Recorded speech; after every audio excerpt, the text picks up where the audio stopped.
अच्छा जनाब, एनएबीसी बना लिया आपने अपना? नहीं बनाया अभी? जल्दी से बना लें।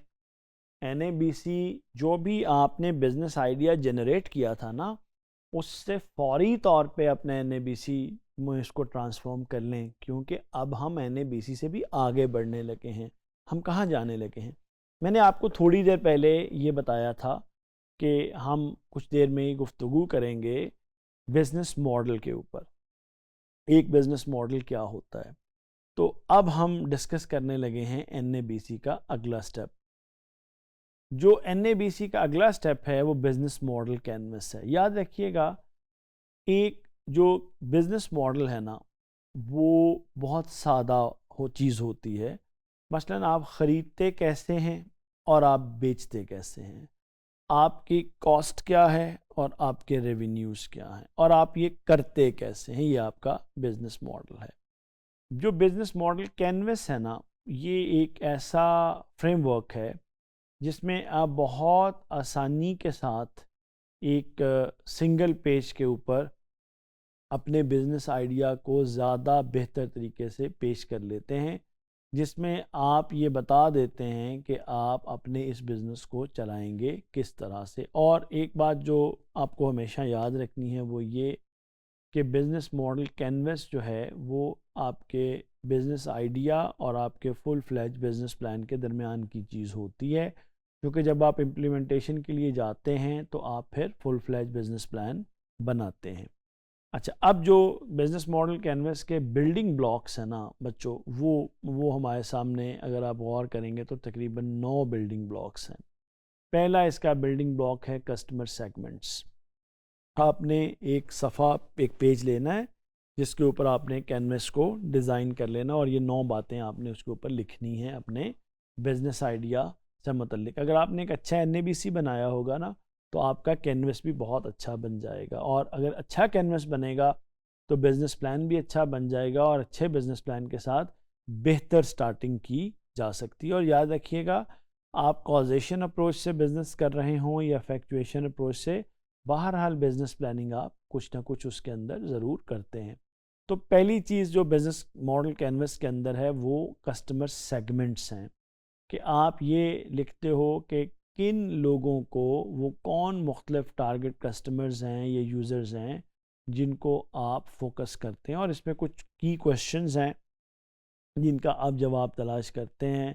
यानी who are we creating value for, किन के लिए हम वैल्यू बना रहे हैं, who are are most important customers, और हमारे सबसे ज़्यादा अहम कस्टमर्स कौन हैं जिनको हम अपनी वैल्यू ऑफ़र करेंगे।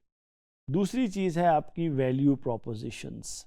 मसलन what unique value do you deliver to the customer, हमारी वैल्यू प्रोपोजिशन है क्या, क्या डिलीवर। मसलन इलेक्ट्रिक व्हीकल है ना, उसकी एक वैल्यू प्रोपोजिशन है ना, एक तो वो इन्वायरमेंट फ्रेंडली है, दूसरा आपकी जेब पर भारी नहीं है, मेंटेनेंस कॉस्ट उसकी ना होने के बराबर है, फ्यूलिंग ना होने के बराबर है। आजकल वो बताते हैं जी कि 2 से 2.5 यूनिट के अंदर आप उसको चार्ज करें टू व्हीलर को, तो वो आपको 100 किलोमीटर तक आप उसको चला सकते हैं।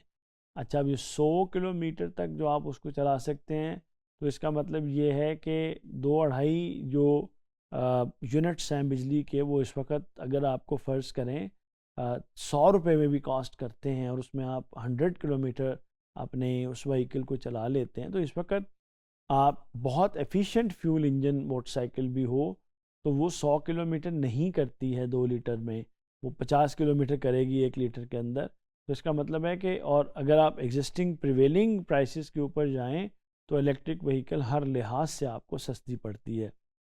तो ये वही बात होगी कि what problems are we solving और नीड वी आर फुलफिलिंग, ये आपकी वैल्यू प्रोपोजिशंस हो गई। चैनल्स आपने उसमें लिखने हैं कि how do you deliver your value to customers, ठीक है, which channels to customers want to be reached, किन चैनल से आप कस्टमर्स तक पहुंचेंगे, अपनी डिस्ट्रीब्यूशन स्ट्रैटेजी भी आप यहाँ पर लिख लेते हैं। अच्छा, इसी तरह से आप आगे बढ़ते हैं तो अगली चीज़ आपकी आ जाती है कस्टमर रिलेशनशिप्स के हवाले से, कि आप अपने कस्टमर्स के साथ इंटरेक्ट किस तरह से करेंगे।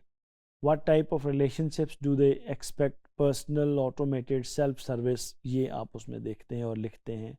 रेवेन्यू स्ट्रीम्स आपकी कौन सी होंगी, आप जो हैं वो किस तरह से पैसे कमाएंगे, सिर्फ प्रोडक्ट की सेल से आपको पैसे आएंगे या जो उसकी, मसलन मैं आपको एक दिलचस्प बात ये बताऊं, अगर आप एक फोसल फ्यूल पे चलने वाली जो मोटरसाइकिल है या गाड़ी है या टू व्हीलर है उसको देखें तो उसका अगर आप कैनवस बनाएंगे तो उस कैनवस के अंदर सोर्स ऑफ रेवेन्यू जो होता है वो 3 तरह का होता है। मसलन एक तो ज़ाहिर है कि उस बाइक को सेल करने से आपको आएगा, दूसरा उसकी जो पीरियोडिक मेंटेनेंस है और पार्ट्स वगैरह हैं उनसे भी आपको रेवेन्यू मिलता है। उसके मुकाबले में जो ईवीज़ हैं ना, इनकी चूँकि ये एक तरह से इनकी मेंटेनेंस फ्री गाड़ियाँ होती हैं, ये या मेंटेनेंस फ्री ये प्रोडक्ट्स हैं और इनके अंदर स्पेयर पार्ट्स के इस्तेमाल ज़रूरत भी उस तरह से नहीं पड़ती और मेंटेनेंस भी इनकी कम है, चूँकि एक मोटर है एक बैटरी है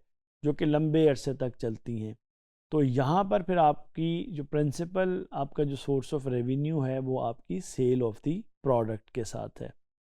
फिर आपने अपने की रिसोर्सेज के बारे में भी लिखना है कि कौन कौन से मुख्तलिफ रिसोर्सेज हैं, लोग हैं, मशीन्स हैं। वही 5M को अगर आप देखें, मनी, मैन, मटेरियल, मशीनरी जो है आपकी, उनको अगर आप अपने सामने रखें और मटेरियल आप अपने सामने रखें कि वो कौन कौन से रिसोर्सेज हैं जिनकी आपको ज़रूरत पड़ती है अपने बिज़नेस के अंदर या ज़रूरत पड़ेगी, वो भी आप कैनवस के अंदर लिखते हैं।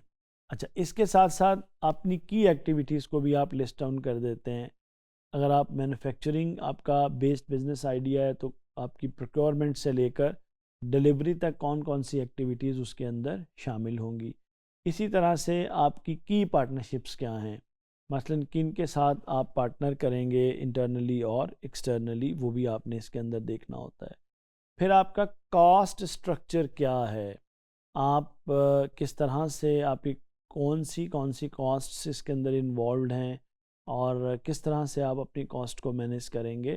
तो ये सब चीज़ें भी आपके बिज़नेस मॉडल कैनवस का हिस्सा होती हैं। आइए अब हम एक मिसाल लेते हैं। एग्ज़ाम्पल के लिए मैंने नेटफ्लिक्स का इंतखाब किया है इसलिए कि हम डिजिटल इरा में हैं और बहुत सारी जो नई प्रोडक्ट्स हैं वो डिजिटल प्रोडक्ट्स हैं। तो स्टूडेंट्स आम तौर पे ये हमसे मुतालबा करते हैं कि आप जो एग्ज़ाम्पल्स दें उसमें आप डिजिटल प्रोडक्ट्स को भी ज़रूर शामिल करें। तो आप ये देखें कि नेटफ्लिक्स का अगर हम बिज़नेस मॉडल कैनवस बना रहे हैं तो उसके सेगमेंट्स कौन से हैं, इंडिविजुअल व्यूअर्स हैं, उसमें जो है वो फैमिलीज़ हैं और इसमें आपकी वैल्यू प्रोपोजिशन क्या है, ऑन डिमांड स्ट्रीमिंग भी है, ओरिजिनल कंटेंट भी है और कन्वीनियंस भी है। अगर आप इसके चैनल्स की बात करें जिनके ज़रिए से ये डिस्ट्रीब्यूट, तो वेबसाइट है, ऐप है, स्मार्ट टीवीज़ हैं। कस्टमर रिलेशनशिप्स की बात करें तो पर्सनलाइज्ड रिकमेंडेशंस हैं और सेल्फ सर्विस भी इसमें मिल जाती है। रेवेन्यू स्ट्रीम्स इसमें मंथली सब्सक्रिप्शंस हैं जिससे उनको रेवेन्यू है। की रिसोर्सेज देखें, कंटेंट लाइसेंस लिए हुए हैं उन्होंने, सर्वर्स हैं और उनका एल्गोरिदम है।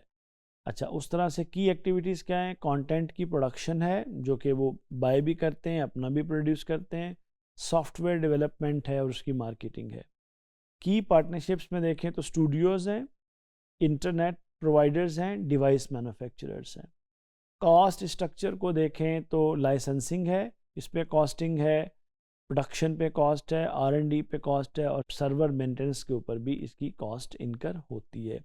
तो आई होप कि आपको बिज़नेस मॉडल कैनवस क्लियर हुआ होगा। शुक्रिया।